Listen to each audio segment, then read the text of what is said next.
Hello, everyone. Thank you for looking at my talk. I'm Katie Barker, and I am a PhD researcher at the University of Manchester. I'm delighted to talk to you today about this project looking at the potential of restored grassland ecosystems from post-coal mining landscapes.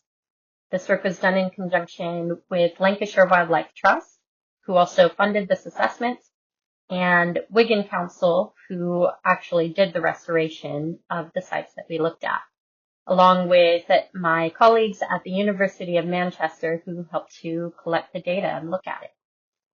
So this slide gives you a little preview in that the images on the left-hand side are from Wigan, England, during their kind of peak production of industrialized coal. And on the right-hand side, what that same area looks like today.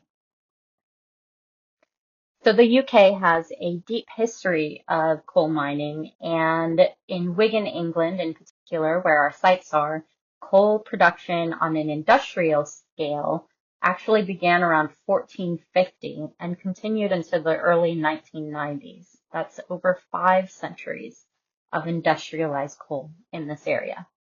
This has, of course, led to degradation of a lot of the area and also land subsidence, which created these flashes, as they're called.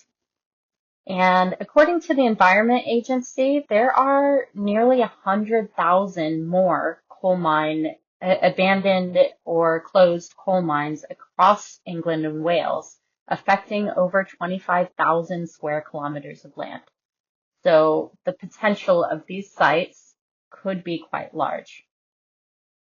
So the reason we're looking at Wigan in particular is because Wigan Council decided in the 1980s to start recovering some of these landscapes back into green space for the council, which has led to what is now called the Wigan Green Heart Landscape Recovery. And this is thought to restore meadows and other ecosystems habitat from industrialized waste sites across the council. So the restoration actions they took in this case was to add local topsoil. Unfortunately, we don't know exactly what topsoil, of 10 centimeter depth and some lime to counteract some of the acidic effects of the waste, along with a native meadow seed mix and a yearly autumn cut for all of the sites that we looked at except for one. Now we have since added a couple more uncut sites so that we will have paired for each of these 3 areas. But for now, we just have one uncut site. And these have had this restoration management since the year 2000, 2008, or 2019. Our questions for the assessment were quite simple. Just one, do these restored sites store carbon contributing to climate mitigation goals and net zero goals? 2, what are the outcomes for biodiversity and ecosystem functioning? Now, I do have to say we were focused really just on the plants and the soil for this one. The biodiversity in terms of animals was previously assessed by other people. So first off, we did find that all of these restored sites acted as carbon sinks during a 9-month measurement window from July of 2023 to March of 2024, when the oldest site was 23 years old. That's where most of this data comes from. We did exclude the grazed site for the rest of these analyses. You can see the only one that sometimes acted as a carbon source in green there was one that was grazed. So that is not in the rest of this slideshow. That was in terms of net ecosystem productivity. But another way to look at carbon sinks, of course, is to look at soil carbon storage. So we looked at soil organic carbon in all of our sites and compared them with a survey across the UK from Manning et al. 2015. We classified our grassland sites similarly using plant species composition data and compared only to their unfertilized sites at 7 centimeter depth, which is what they used. And we found that our sites all had just as much, if not more, organic carbon compared to across the UK. Now you can see here there are differences between our sites, and I will get back to you in a moment about that. But yeah, as the baseline, these did quite well. Soil organic carbon, of course, is not all equal, let's say, in that some of it cycles faster and some of it slower. So we separated ours into particulate organic matter, which is made up of mainly plant and fungal residues that are partially decomposed and can be decomposed more, so they're a faster cycling carbon in the soil. And mineral-associated organic matter, which is considered more stabilized. It's made up of low molecular weight compounds that tend to get stuck onto mineral surfaces and become harder to decompose further. And of these two fractions as well, comparatively, we had just as much particulate organic matter carbon as the other sites across the UK, just about. Again, with the Flashes site being quite a lot more. And the mineral-associated organic matter, we can't directly compare because we used a different sieve size to compare with current study practices, but we essentially ended up with more carbon in ours because our sieve size is bigger. So you can't directly compare, but you can see that, again, there was quite a lot of stabilized carbon across them, and again, the highest in that oldest site. You see these differences across our sites.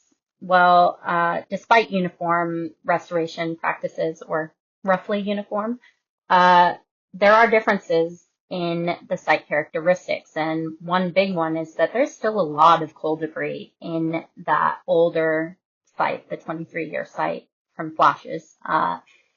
And that may be an indicator, along with this lead concentration, that there is still coal in those, elevating our carbon in those soil calculations.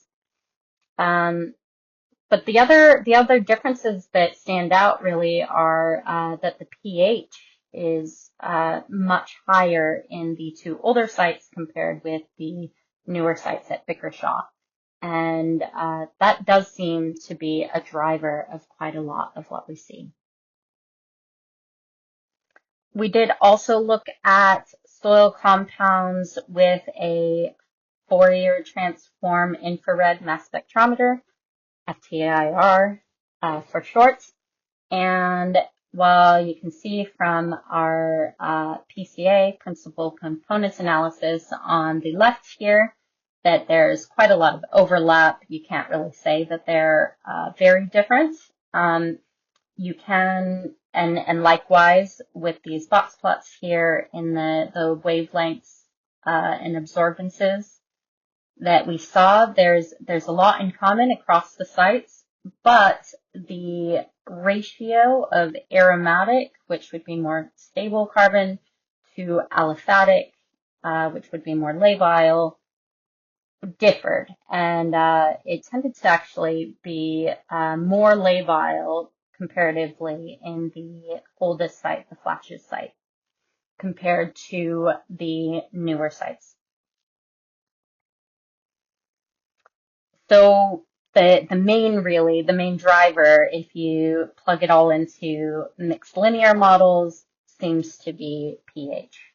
And you can see it's a pretty strong driver. If we set site to random, pH comes up every time. But it's also still not perfect. You can see the groupings, essentially, of the sites in soil organic matter,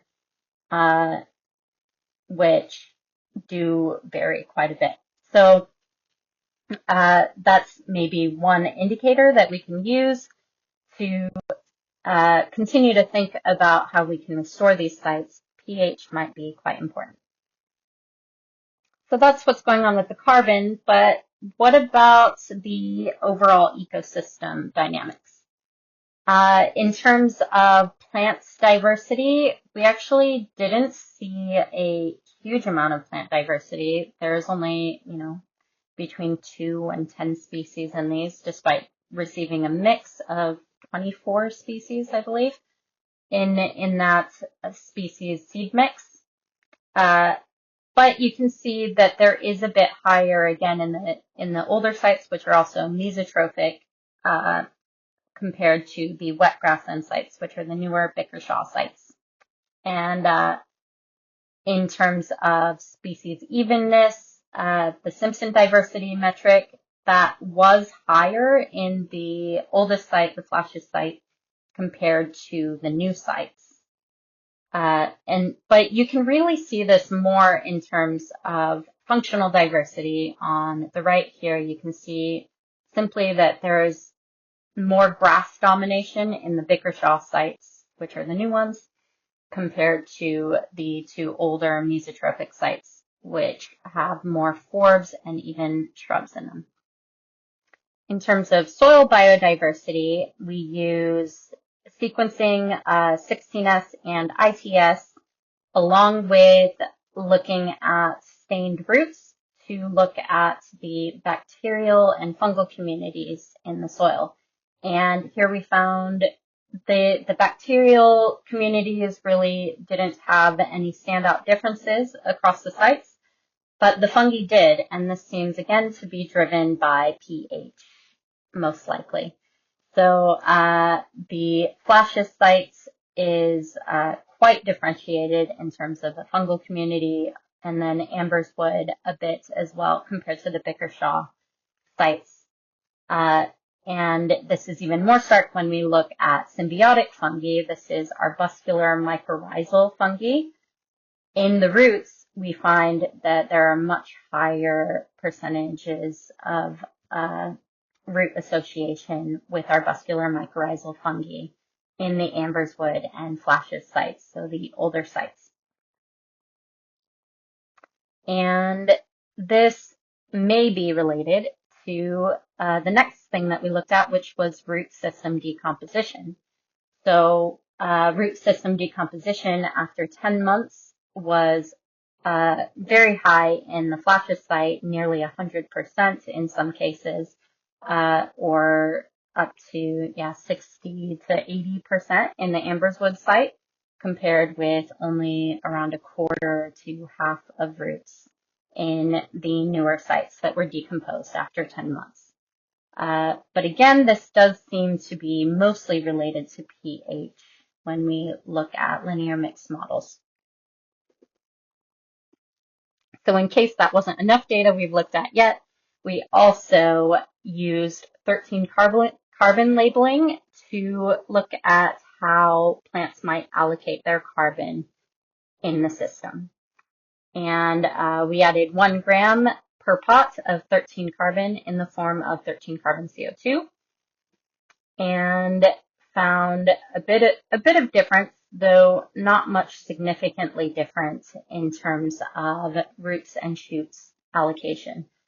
A little bit less allocation to the roots in the Flashes site, and to the shoots in the Bickershaw 1 site, which is the uncut site.